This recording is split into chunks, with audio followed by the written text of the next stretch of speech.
America, the land of the free, the land of opportunity.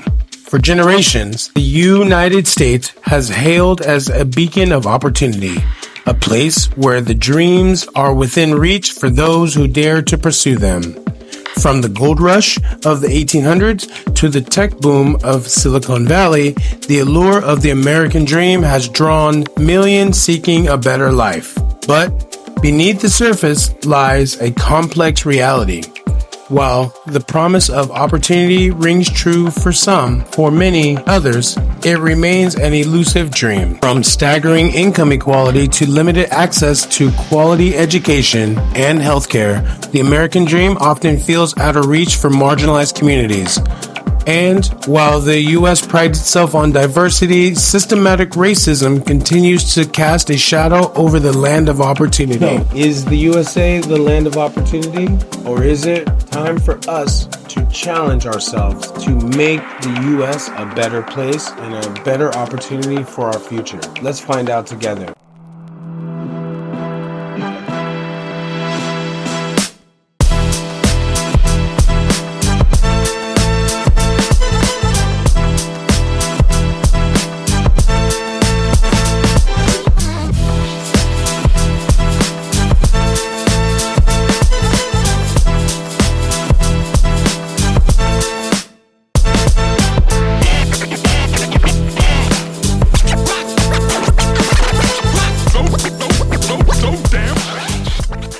So living in California was a very good and a meaningful opportunity for me. I grew up in California. I was born there. And so I wanted to live there for the rest of my life. I mean, I love the USA. I love the state. California is an amazing place to live, to grow up. I feel very fortunate to have ever grown up and lived in the USA. And even in just California, San Diego has been life-changing for me. So I'm from San Diego, California, and that is on the west coast of the USA. So it's right next to Arizona, and it is right above Mexico.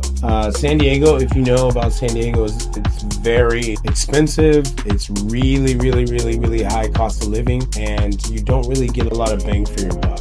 And so living in San Diego, it was basically a month-to-month thing. You're making money and then you're losing money because you have so many liabilities to pay for. So in San Diego, the quality of life is really good. It's really high, but you also are paying a lot of rent. You're paying a lot of electricity, car bill. If you have a business, then you're paying your business license.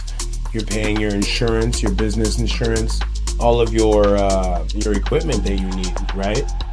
And then you have company vehicles. So the cost of living was just too high for me. So now the healthcare, although the US has so much to offer when it comes to healthcare, to me it felt like we were being ripped off. What we're paying for is not what we're actually getting, right? Even though California does have good healthcare, California's healthcare, you have to wait in line for months. I mean, you would get an appointment and it would be for weeks. And you're like, wait a minute, I'm sick right now, right? So I couldn't get an appointment. I couldn't, and then when I would get an appointment, the doctor would see me for like 5 minutes, and then you'd get this big bill. And so I always felt like I wasn't getting what I deserved.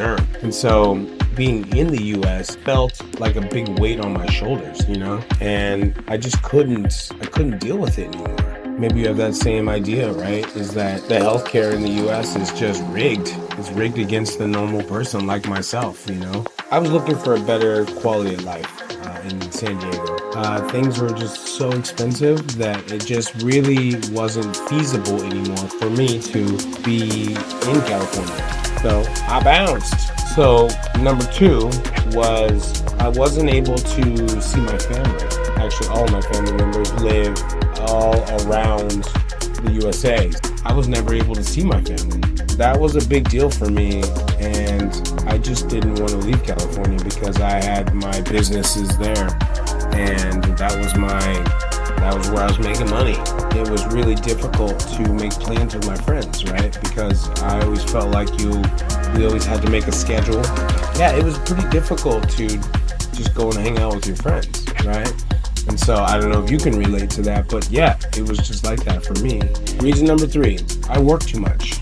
When you're working in, like, let's say the catering business, you are always working. You never have time off, are always working. So it sucked. It sucked to work, man. I mean, all the time. I didn't get a chance to have much of a personal life outside of my business life, right? You know, that was also that was a big reason why I left, was because I wanted to see some things. I wanted to go out and adventure. I didn't even get a chance to see the US that much, to be honest. And so it was just difficult for me. It was difficult to connect with the US, and, you know, when you're just working all the time, you know, I didn't have time for myself.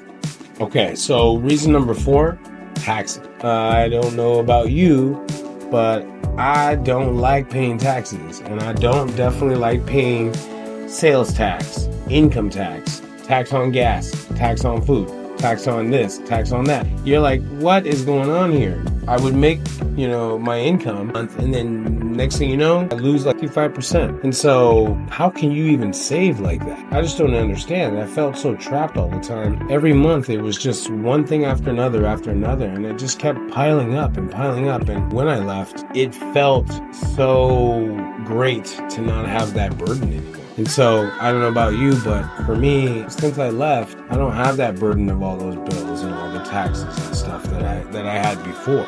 And so that's another reason why I started this YouTube channel, was because I want to show people that you can win out here. You can win, and I want you to win.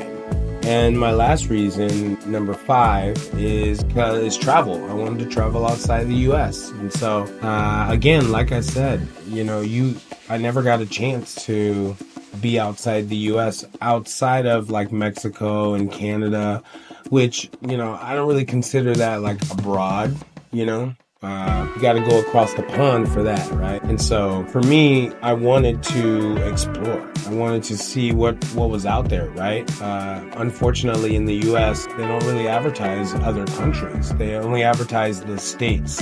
I never really had a picture of what outside the U.S. looked like, right?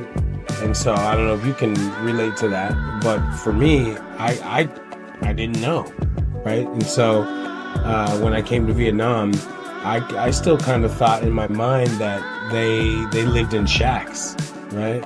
And it was a big surprise. And that just shows you how much the US keeps us in the US. And so I wanted to explore and see other countries. And since I've left the US, I've actually had the pleasure of traveling to almost 22 countries now since 2018. So you can, you know, if I can do it, you can do it for sure. And so I did that all by myself. I didn't have travel partners.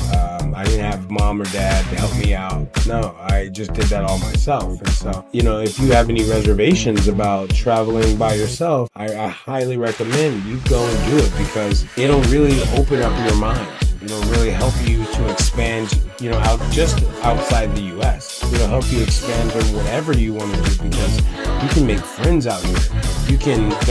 There are real people out here, right? And so you can network. It's big here. It's big all over the world, right? The world is not just about the USA. It's huge. The USA is just a small part. It's a big economic engine, but it's just a small part of the world. So that's going to do it for this video. If you're interested in this content from Vietnam, about expat life, about dating, about traveling around Vietnam and the world, and if you're interested in teaching English or business, hit that like button and hit that subscribe button. Thanks again for watching.